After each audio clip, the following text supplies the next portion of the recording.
সংসদে পেশ হলো নতুন আয়কর বিল। এরপর ধ্বনিভোটে গৃহীত হলো নতুন আয়কর বিল। এরপর এই বিল যাবে সিলেক্ট কমিটিতে। নতুন আয়কর বিল পেশের পরে আগামী 10ই মার্চ পর্যন্ত মুলতবি হয়ে গেল লোকসভার অধিবেশন। কোনো লাভ হবে তার কারণ এরা বলছে বিলটা লম্বা আর কমপ্লেক্স, কিন্তু প্রতি বছরই তো ইনকাম ট্যাক্স আইনে পরিবর্তন হয়, তার ফলে আবার এটা লম্বা আর কমপ্লেক্স হয়ে যাবে। এই নতুন যে বিলটা হয়েছে 626 পাতা, তাহলে কোথায় এটা সরলীকরণ করবে? আমি বলেছিলাম যে এটা স্ট্যান্ডিং কমিটি না দিয়ে ফিনান্স কমিটিতে দিয়ে দিলে পারে, এতে কোনো লাভ হবে না। যখন আইপিসি সিআরপিসি পরিবর্তন করা হয়েছিল, নতুন আইন নিয়ে আসা হয়েছিল, তখনও তৃণমূল কংগ্রেস একই কথা বলেছিল। 1961 সালের একটা আইন, সেটাকে পরিবর্তন করা হচ্ছে মানুষের স্বার্থে। মানুষের স্বার্থ বিরোধী দল হচ্ছে তৃণমূল কংগ্রেস। যে কোনো অবস্থায় কেন্দ্রীয় সরকারের বিরোধিতা করতে হবে, বিরোধিতার জন্য বিরোধিতা। ওই আগের আইনটাও পাশ হয়েছে, এটাও পাশ হবে। রাজ্যে নথিভুক্ত হচ্ছে ভুয়ো ভোটারের নাম। 26-এর ভোটের আগে সরব তৃণমূল। অনলাইনে ভোটার তালিকায় নাম নথিভুক্তকরণের বিরোধী তৃণমূল, জানালেন শোভনদেব চট্টোপাধ্যায়। এ নিয়ে মুখ্য নির্বাচনী আধিকারিকের কাছে যাবে তৃণমূল। ভোটার তালিকা সংশোধনের কাজে ডিএম এডিএমদের আগে জানতেন না, কটাক্ষ শুভেন্দু অধিকারী। আমি 1-2 দিনের মধ্যে আমার এলাকায় মিটিং ডাকছি এবং আমি নিজেই ইলেকশন কমিশনের যে অফিসটা আছে আমাদের ওখানে, সেখানে গিয়ে পরিষ্কার বলবো এবং চিঠি দিয়ে জানাবো যে একটাও ভোটার উইদাউট ভেরিফিকেশন হবে না, অনলাইন হবে না, একটাও হবে না। যদি হয় তাহলে কিন্তু তার জন্যে মানুষকে নিয়ে বিক্ষোভের রাস্তায় যাব, পরিষ্কার কথা। আমরা ওই দিল্লি হরিয়ানা করতে দেবো না পশ্চিমবাংলায়। কমিশনে জানাবো যে প্রত্যেকটা ভোটার অনলাইনে করলে হবে না, তার ভেরিফিকেশান চাই। তার ভেরিফিকেশান হবে, তাকে হিয়ারিং করতে হিয়ারিং হবে, তারপরে তার ভোটার লিস্টের নাম উঠবে। এক জায়গা থেকে হয়ে গেল ইশারা আর তার নামগুলো ভোটার লিস্টে উঠে গেল, সেটা চলবে না। সেটা যে রাজ্যে যেরকম পরিস্থিতি আমরা বলতে পারবো না। আমাদের রাজ্যে আমরা সতর্ক প্রহরী, আমরা সেই প্রহরীর কাজ করব। ডিএমই হোক, এডিএমই হোক, যেই হোক না কেন, আমরা সতর্ক প্রহরীর মতো সেই কাজ করব। কি পদ্ধতিটা কি? ওনার কোনো কাণ্ডজ্ঞান আছে? 14 বছর ধরে মুখ্যমন্ত্রী আছেন। ইলেকটোরাল রোলের রেজিস্ট্রেশন অফিসার কে?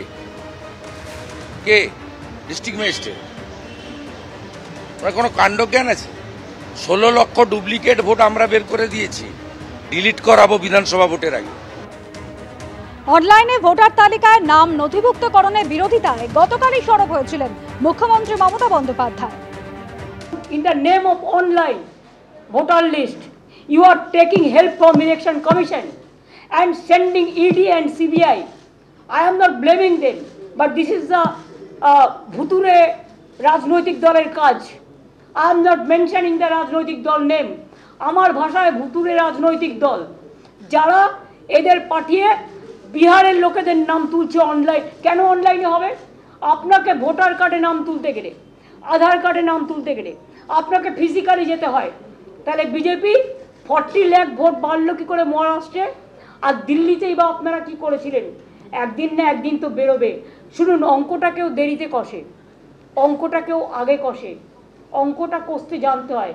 আমরা অঙ্ক কষে দেখে নিয়েছি। এখানেও বাবুরা এসে বসে আছেন, প্রত্যেক অ্যাসেম্বলিতে 20,000 থেকে 30,000 বাইরের লোকের নাম ঢোকাবে।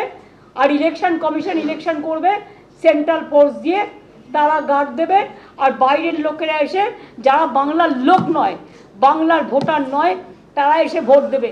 এই পরিকল্পনা কিন্তু আপনাদের আমরা ভেস্তে দেবো। এই চুরিটা আমরা ধরে ফেলেছি।